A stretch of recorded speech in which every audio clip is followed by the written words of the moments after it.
얼마 전에 한 목사님의 설교를 들었어요.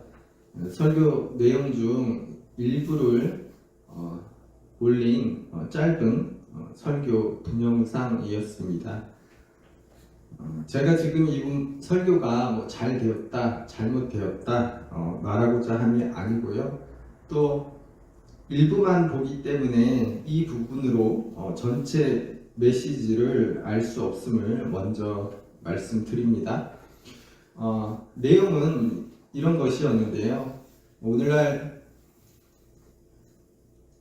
교회가 욕을 먹고 세상에서 비난받는 이유는 우리가 믿음대로 잘 행하지 못하기 때문이다. 그리고 그 이유, 그러니까 우리가 믿음대로 잘 행하지 못하는 그러한 잘못된 행위를 하게 되는 이유가 우리가 구원받지 못했기 때문이라는 그러한 내용이었습니다. 많은 목사님들이 이미 구원받은 것을 전제로 설교를 하고 있고 또 본인들도 구원받았다는 착각을 하고 있다는 것인데요. 왜냐하면 만일 정말 구원받았다면 그는 구원받은 자로서 합당한 행함을 할 수밖에 없다는 것이죠. 믿음에 합당한 행위가 나오지 못하는 것은 구원받지 못했기 때문에 곧 그 믿음이 온전하지 못하기 때문이라는 겁니다. 맞는 말씀 같습니다. 이신칭의라는 게 있는데요. 우리가 의롭게 되는 것은 우리의 어떠한 행위가 아니라 하나님의 은혜의 선물인 믿음으로만 가능하다는 것이죠. 문제는 은혜와 믿음이 강조되다 보니 행함의 중요성이 떨어지게 되었는데요. 그래서 언제부턴가 이 행위가 강조되기 시작했습니다. 그러나 믿음과 행함이라는 것은 동전의 양면과 같아서 믿음과 행위는 분리될 수 없는 것이죠. 믿음이 온전하다면 믿음에 합당한 행위가 분명 나올 것입니다. 그렇다면 행위가 없는 믿음은 가짜 믿음일까? 물론 내가 정말 잘 믿고 있다면 그에 따른 행위가 따라와야 할 것입니다. 그러나 믿음에 따른 행위가 요구됨에도 불구하고 행함이 없다 해서 그 믿음이 가짜라고 말할 수는 없을 겁니다. 왜냐하면 인간이란 연약한 존재이기 때문인데요. 또 불완전하기 때문입니다. 우리가 믿음대로 행하지 못하고 믿음대로 살아가지 못하는 가장 큰 이유가 바로 우리의 연약함 때문이겠죠. 우리가 완전하고 충분한 존재라면 우리가 하나님을 믿고 의지해야 할 이유도 없을 겁니다. 또한 개인의 상황이 믿음대로 살아가지 못하게 할 수도 있습니다. 예수님 시대에 많은 사람이 가난으로 인해 율법을 지키지 못하고 죄인 취급받았던 것이 그렇습니다. 제가 지금 행함이 없어도 된다, 막 살아도 된다, 이런 이야기를 하고자 하는 것이 아니고요. 믿음과 행함의 문제에 있어서 더 중요한 것은 믿음에 요구되는 합당한 행위가, 그 행위가 무엇인지를 먼저 아는 것이 그게 먼저가 아닌가, 이 얘기를 하고자 하는 것입니다. 자, 오늘 본문으로 넘어가서요. 예수님이 안식일에 회당에서 손이 오그라든 사람을 고치십니다. 이 이야기의 핵심은 안식일 논증인데요.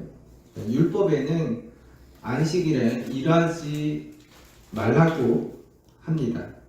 여기에는 병자를 고치는 일도 포함이 되죠. 물론 위급한 병자라면 몰라도 오늘 본문에서 예수님이 고치신 사람처럼 손이 마비된 정도의 병을 안식일에 치유하는 것은 안 되는 일이었습니다.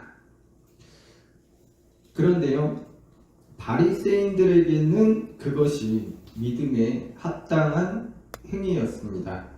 그런데 예수님은 안식일인데도 불구하고 이 병자를 고치십니다.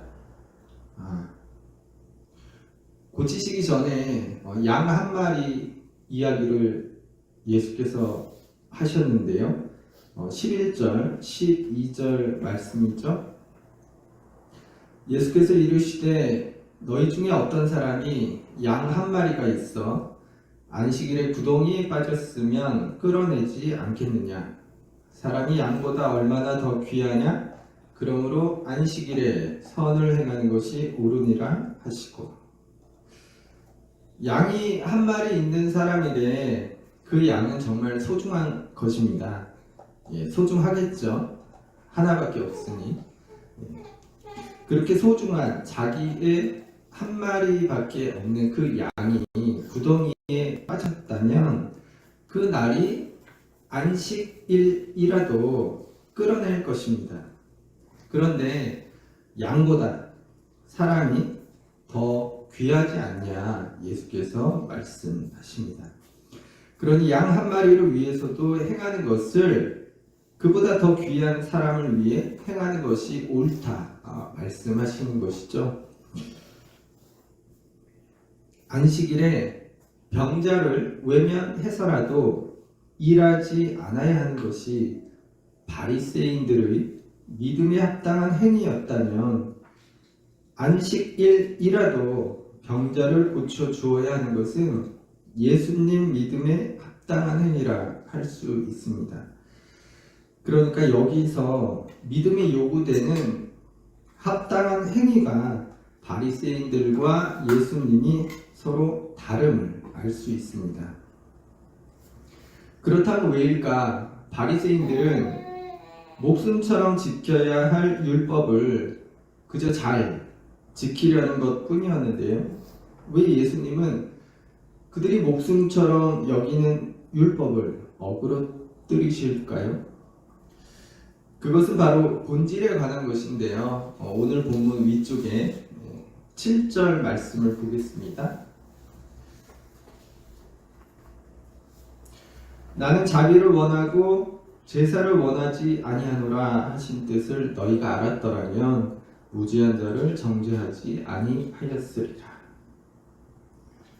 이 말씀은 호세아 6장 6절 말씀을 인용한 것인데요. 하나님이 자비를 원하고 제사를 원치 않는다는 말씀은 제사, 곧 우리가 드리는 예배가 무익하거나 필요 없다는 것이 아니겠죠. 제사보다 더 중요한 것, 하나님이 원하시는 그 본질이 무엇인지에 관해 말씀하시는 겁니다. 자비, 긍휼히 여기는 마음인데요. 다른 말로 사랑입니다. 그러니까 나는 자비를 원하고 제사를 원하지 않는다라는 말씀은 우리가 예배드리는 이유에 대한 말씀이고 우리가 살아가면서 보여야 할 믿음의 합당한 행위에 대한 말씀이기도 합니다. 또한 우리 삶의 올바른 방향성에 대한 말씀이기도 하죠. 여기서 알 수 있는 게 있는데요. 우리가 하나님께 드리는 것들이 다를 수 있구나. 하나님이 받기 원하시는 것과 다를 수 있구나. 우리는 열심히 나름으로 정성을 다해 우리의 시간과 또 삶과 물질을 하나님께 드린다고 하는데 실제로 그것이 하나님께서 바라시고 원하시는 그것들과 다를 수 있겠구나 하는 것입니다. 오늘 본문의 바리새인들도 그랬습니다. 그들은 안식일에 일하지 않는 것이 그들이 행할 합당한 믿음의 행위라 여겼지만 예수님은 그게 아니라고 보여주시고 계시죠. 그러므로 우리가 먼저 보아야 할 것은 본질에 관한 것입니다. 사실 안식일에 일하지 말라는 계명을 주신 것도 그런데요. 출애굽기 20장 11절 말씀을 보겠습니다. 이는 엿새 동안에 나 여호와가 하늘과 땅과 바다와 그 가운데 모든 것을 만들고 일곱째 날에 쉬었음이라. 그러므로 나 여호와가 안식일을 복되게 하여 그날을 거룩하게 하였느니라. 안식일에 일하지 말고 쉬어야 하는 이유에 대한 것인데요. 하나님이 6일 동안 일하시고 7일째는 쉬셨기 때문에 너희도 안식일을 복되게 하여 쉬라 말씀하고 계시죠. 그런데 이보다 먼저 10절 말씀을 보면 이렇습니다. 일곱째 날은 내 하나님 여호와의 안식일인즉 너나 내 아들이나 내 딸이나 내 남종이나 내 여종이나 내 가축이나 내 문 안에 머무는 객이라도 아무 일도 하지 마라. 너만 쉬는 것이 아니라 너의 아들이나 딸이나 남종이나 여종이나 가축이나 객이라도 아무 일도 하지 말라 말씀하고 있습니다.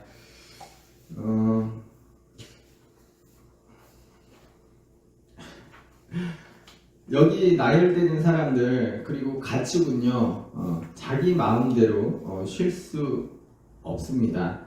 몸이 아파도 힘이 들어도 자기 마음대로 쉴 수 없는 사람들, 그리고 그러한 가축에게까지 하나님은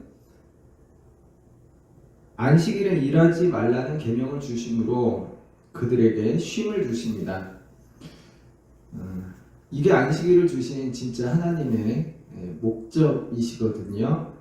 또한 율법을 주신 진짜 이유기도 하죠. 하나님을 위해서가 아니라 사람을 위해서 말입니다. 그러므로 우리가 잊지 말아야 할 것은 우리 예배의 본질, 우리 믿음의 본질, 우리에게 주신 말씀의 본질일 것입니다. 그런데 우리는 실상 그렇지 못하잖아요. 교리에 얽매여 있고 문자적인 말씀에 억매여서 실상 그 본질을 왜곡하거나 잘못 지킬 때가 너무 많습니다. 제 9살 난 아들 이야기 좀 할까요?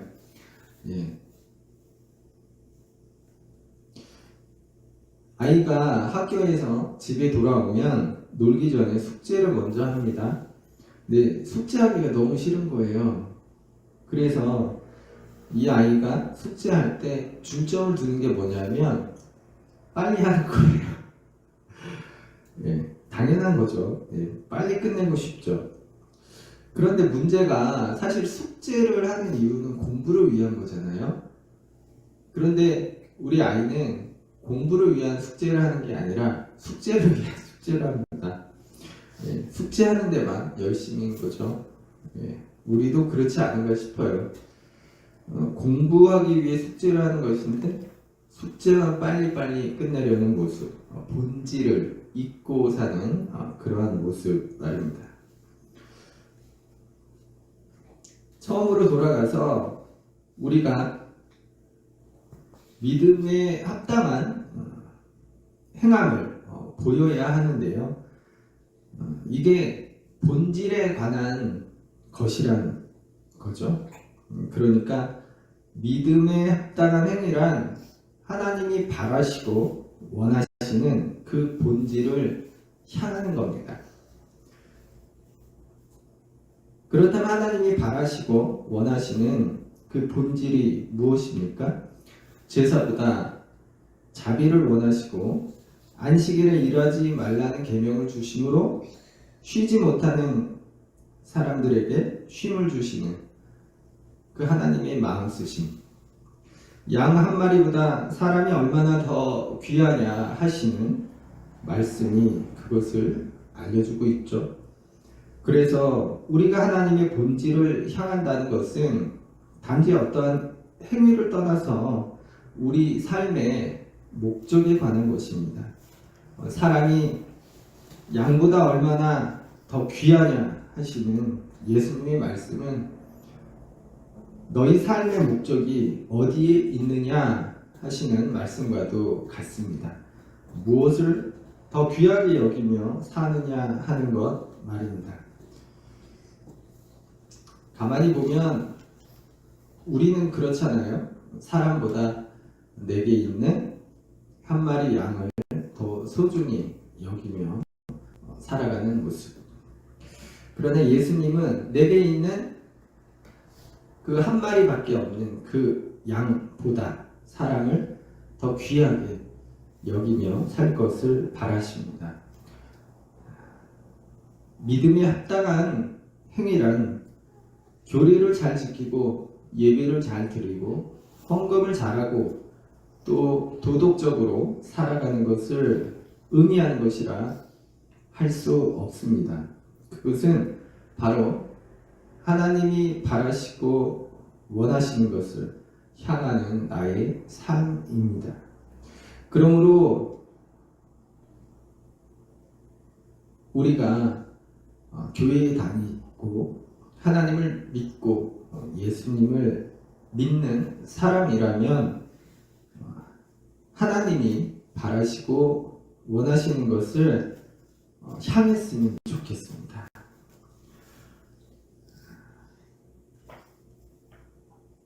여러분이 정치인이라면 권력을 위해서, 배지를 위해서 이러지 마시고 사람을 생각하는 정치를 하면 좋겠습니다. 여러분이 기업인이라면 이익을 위하기보다 먼저 사람을 위한 경영을 하시면 좋겠습니다.